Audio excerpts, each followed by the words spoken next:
Hello and welcome to Only Stupid Answers. My name is Sam Basher. I'm DJ Woldridge. We're talking about The Mandalorian, so sit down, zip it, and let's talk about it. But please comment down below. We like when you do that. Zip. Sit it, zip it, and begin it. Chapter 3, The Sin. Yeah. Sinning's bad. The battled Mandalorian returns to his client for his reward. What if that was Chapter 3, Sinning's bad? Sinning in no good. This, of course, stars Pedro Pascal as the Mandalorian, Yes. and he went ahead and spoiled his name. I forgot what it was. Could it star... No. Pretty good. Mr. Jin Mandalorian.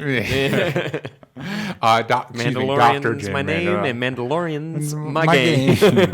Yeah, so this episode begins with him making it back to not Tatooine, whatever planet this is. Where it's got like... No, it's not Tatooine. Yeah, because he went to the one desert planet, and then he went to the It has back everything to... that Tatooine has, but Yeah. it's not Tatooine. But then he went to the other desert planet with the Jawas, which was not Tatooine either. But even though it has everything Tatooine Everything has, has. it's not Tatooine. It's not Tatooine. Deserts are cheap to shoot in.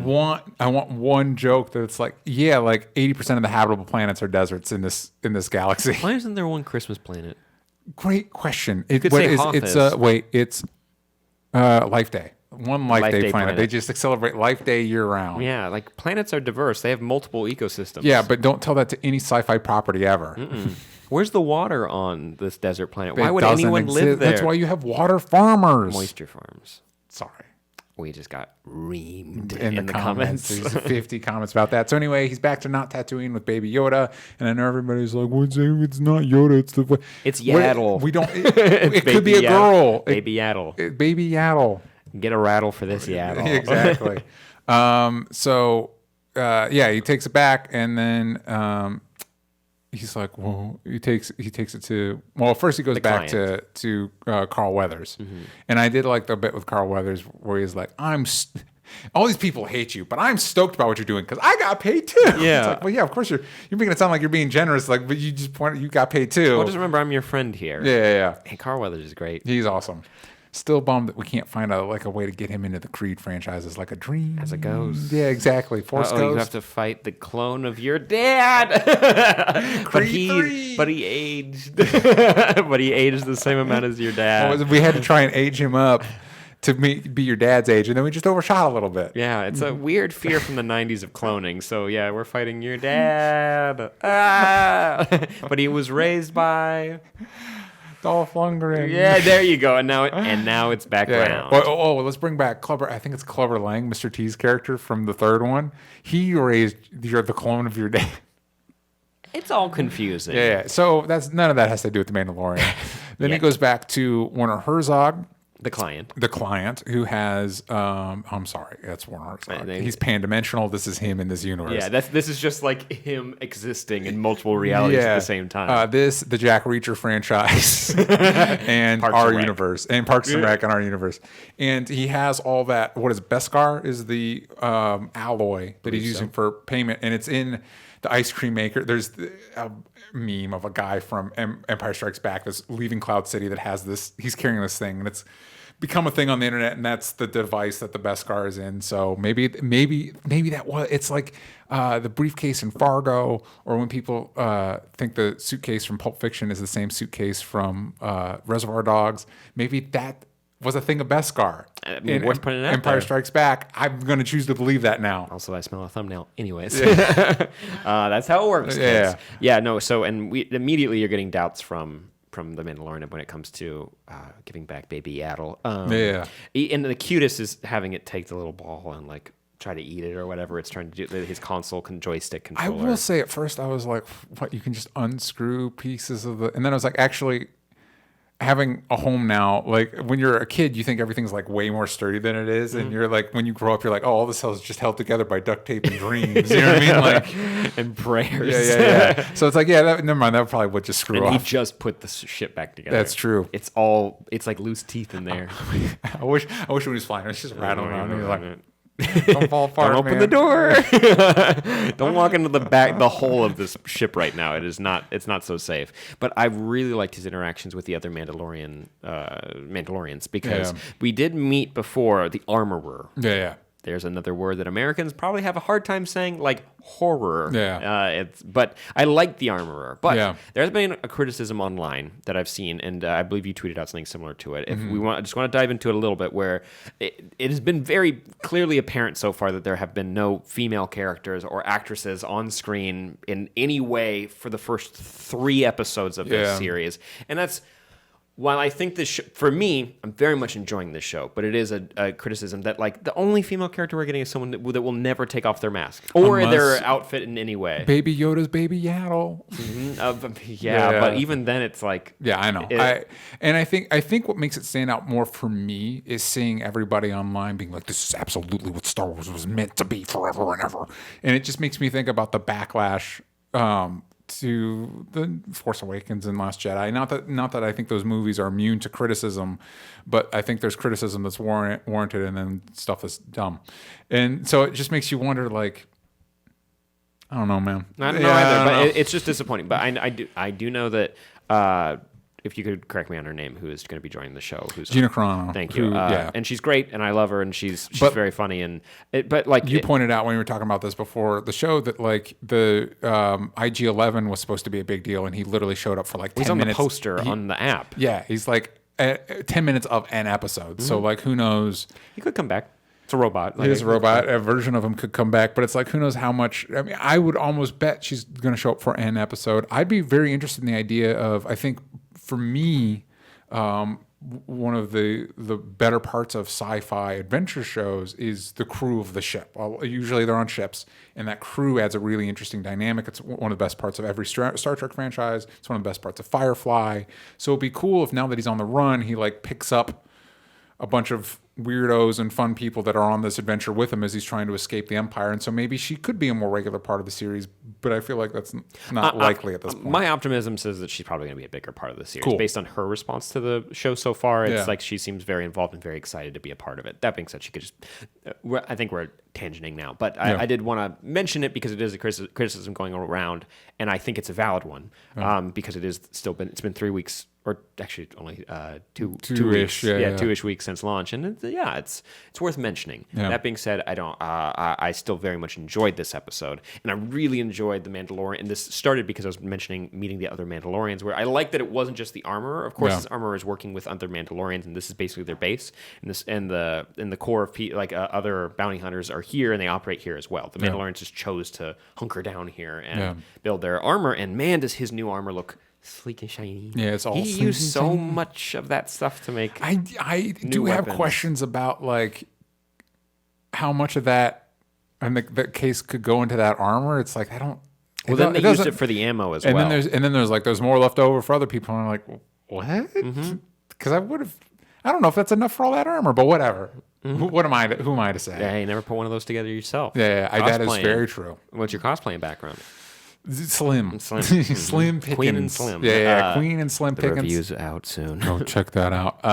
And so and he also runs into the big cranky Mandalorian that we see later has a Gatling gun, and I would like the action figure of that Mandalorian. He looked pretty cool. And also I like the criticism because it's like this tight-knit family community religion. There's an inner working infrastructure that casual Star Wars fans are not privy to. Yeah. And the more we get to watch the show, the more we get to learn about it, and especially when we get to the finale of this episode, because we can just talk about this willy-nilly. Yeah.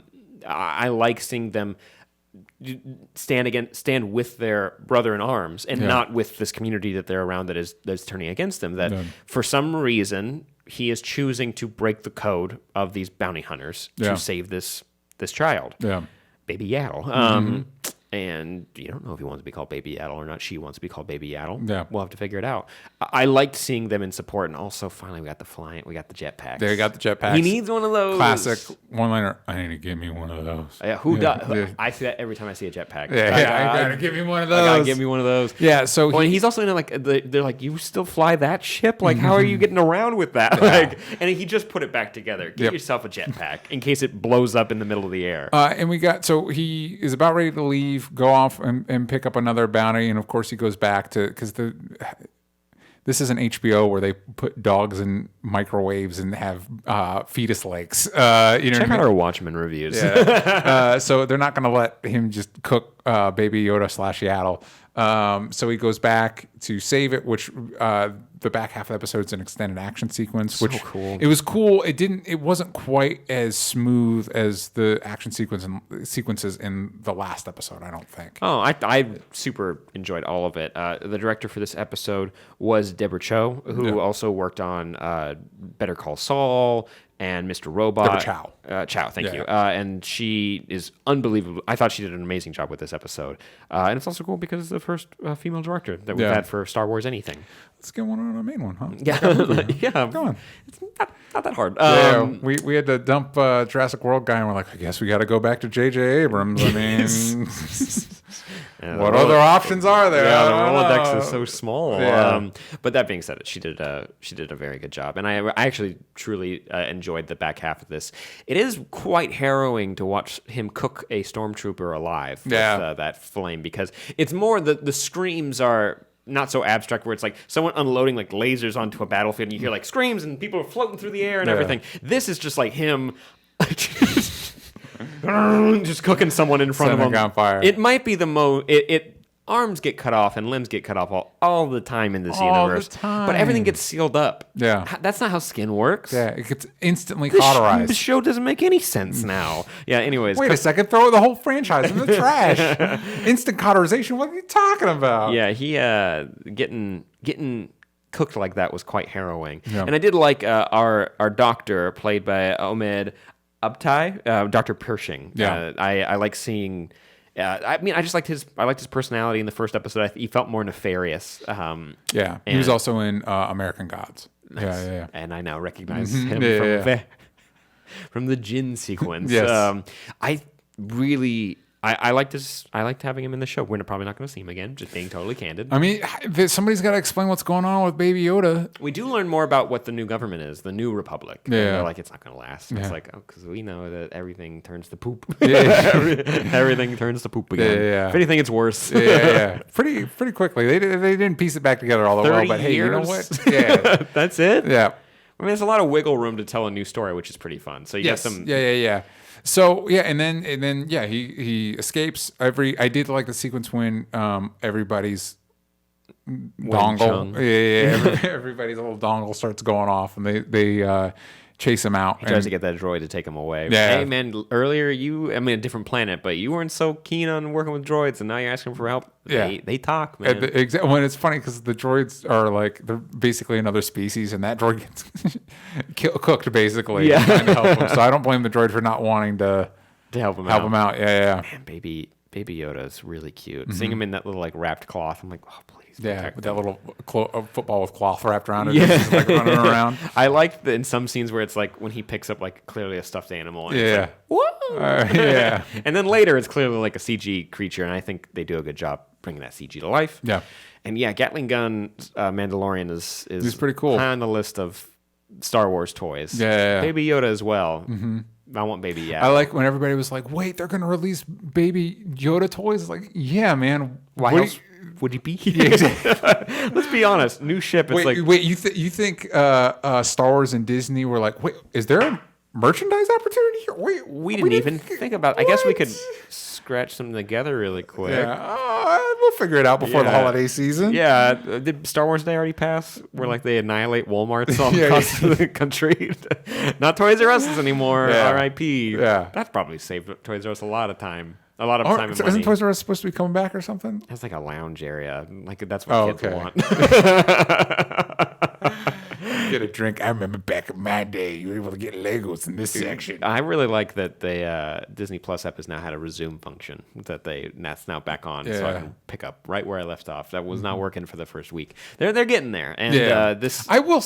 We'll have a whole podcast episode coming up about Disney Plus, but like a lot of people were very hard on like new stuff is going. It's like, well, imagine if Netflix had to roll out Stranger built Things over time. You know what I mean? Like, imagine if you had all eyes on your app just as HBO Max is going to have the same burden now. Netflix Online was like an afterthought for a while. Yeah, and I didn't think about it. Then it built, and then it slowly from ground up where everybody started jumping on, but they had time to build out. It's not like they rolled out what we know as Netflix. You know what I mean? Mm-hmm. So Disney, of course, Disney Plus struggled. HBO Max is going to have the same problems. Netflix is struggling.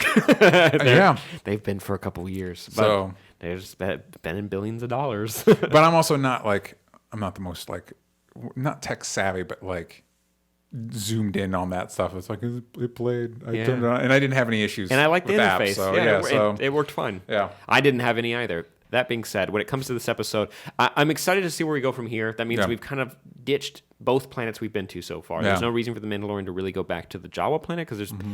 He made a friend. Yeah. But he lives in a shed, basically. That's not I guess everybody. You can't go back to where you picked up the Baby Yoda. You know what I mean? Yeah, where he was being kept under a lock and key and guns. Yeah, you shouldn't go back there. Yeah. The base is compromised. You blew it. And so he's going to need to go somewhere else. And also the Mandalorians are going to have to make a new base. So I'm excited to see what that looks like. Yeah. And the more upgrades to the costume, because I liked the multicolor aspects of Boba Fett. And I'm excited to learn more about how we can alter this costume because now you got the base set up. Yeah, first it was boring. Now you got silver. Now you had the paint job. Yeah, I agree with that because it's like Captain America's shield, where it's like the base is that metal, and then they spray paint the American flag on there. Mm-hmm. Yeah. So he'll have an American flag. With fireworks that come out of his jetpack when he flies. Yeah, toot, dude. All right. So what would you rate this episode of The Mandalorian? I thoroughly enjoyed it. I like the